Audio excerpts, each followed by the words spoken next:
안녕하세요. 중국어로 가는 한문의 저자 김동렬입니다. 이번 강의는 187강이고요. 늑달, 로와 부탁하다, 탁의 기본을 두고 파생된 글자 각각 두 자씩 배워보도록 하겠습니다.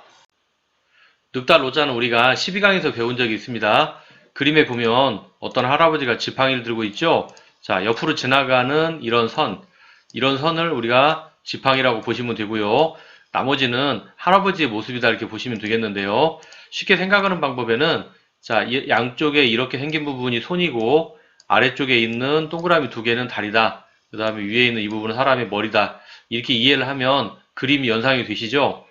그리고 우리가 생활 속에서는 효도효, 늑달로, 놈 사람자에서 이 단어를 볼 수 있습니다. 그래서 한문에서 이런 모양이 들어간다면 늑다라는 의미와 관련이 있습니다. 그래서 이 글자와 관련된 글자 두 자를 배워보도록 하겠습니다. 자, 첫 번째 글자는 생각하다 고, 그리고 두 번째 글자는 효도효입니다. 글자들을 보면 위쪽에 늑달로가 보이죠? 자, 위쪽에 보면 위쪽에 이런 모양들이 늑달로가 들어가고요. 나머지는 뜻을 나타내는 부분인데요. 자, 생각하다 고에서는 우리가 신규로 배우는 글자 하나를 배우도록 일단 하겠습니다. 솜씨 있다 교라는 모양인데요. 이 글자를 가만히 보면 사람이 입을 벌리고 웃는 것처럼 보이죠?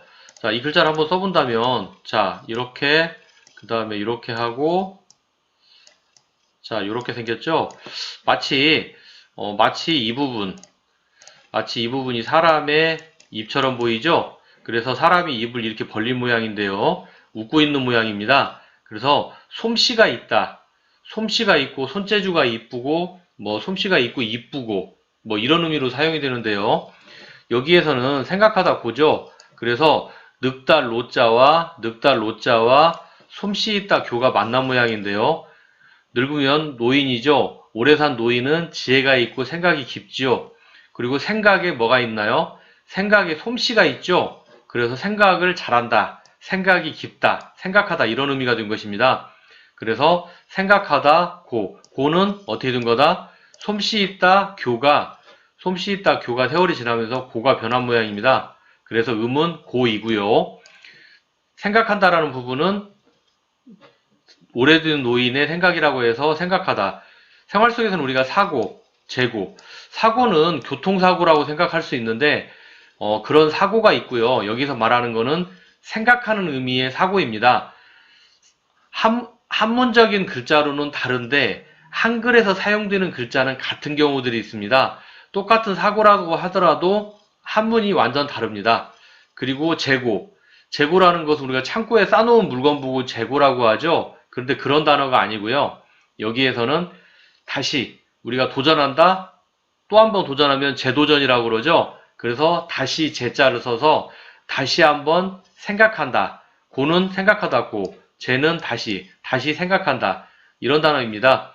그래서 우리가 한문을 배우면 한글의 의미를 정확히 이해하는 데 도움이 많이 됩니다.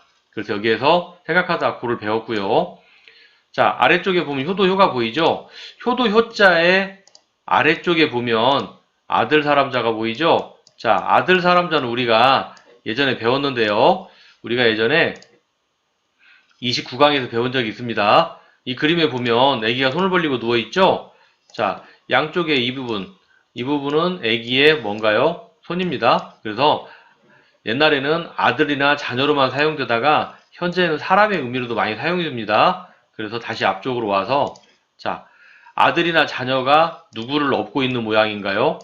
자, 위에는 늑달로 아래는 아들 사람자니까 늙은 부모를 업고 다니는 자식이란 뜻입니다. 그래서 그 자식이 무엇을 한다? 효도를 한다. 그래서 효도, 그 다음에 효자. 음이 완전히 다르죠? 이 효자라는 음은 그냥 세월이 지나면서 완전히 다르게 변한 것입니다. 그래서 효도효. 여기에서는 생각하다고 효도효자를 배웠습니다. 자, 다음은 부탁하다 탁입니다. 부탁하다 탁은 우리가 53강에서 배운 적이 있는데요. 그림에 보면 어떤 꼬마가 앉아서 때를 쓰고 있죠? 자, 앉아있는 꼬마의 모습을 한번 글자로 써본다면 자, 이런 모양이 나오죠?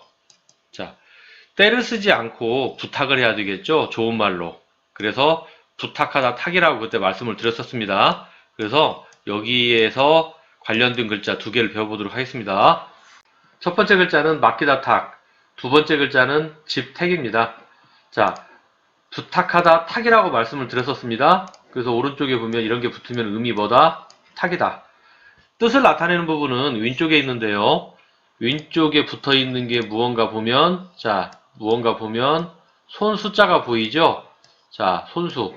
자, 손에다가 물건을 어떻게 한다? 상대방이 맡긴다. 그래서 맡기다 탁이라는 의미가 있고요. 아래쪽 같은 경우에는, 자, 원래 아래쪽에 있는 글자에 들어가 있는 게 보면 맡기다 탁. 탁이 세월이 지나면서 이렇게 택이 된 것입니다. 그래서 음은 일단 택이고요. 뜻을 나타내는 부분은 위쪽에 있는데요. 위쪽에 보면 이렇게 진면자가 들어가 있죠. 그래서 이것의 뜻은 집의 의미가 된 것입니다. 그래서 집택. 우리가 생활 속에서는 자, 아파트 말고 주택이라는 단어가 있죠. 그래서 택. 그 다음에 물건. 물건은 집으로 오죠. 택배. 자, 그래서 택은 집택, 주택, 택배 이런 단어가 있습니다. 그래서 여기서 맡기다 탁, 집택을 배웠습니다. 그래서 우리가 187강에서 늑달로와 부탁하다 탁에서 파생된 글자 각각 두 자씩 배웠습니다. 이번 강의는 여기서 마치도록 하겠습니다. 다음 강의 뵙도록 하겠습니다. 감사합니다.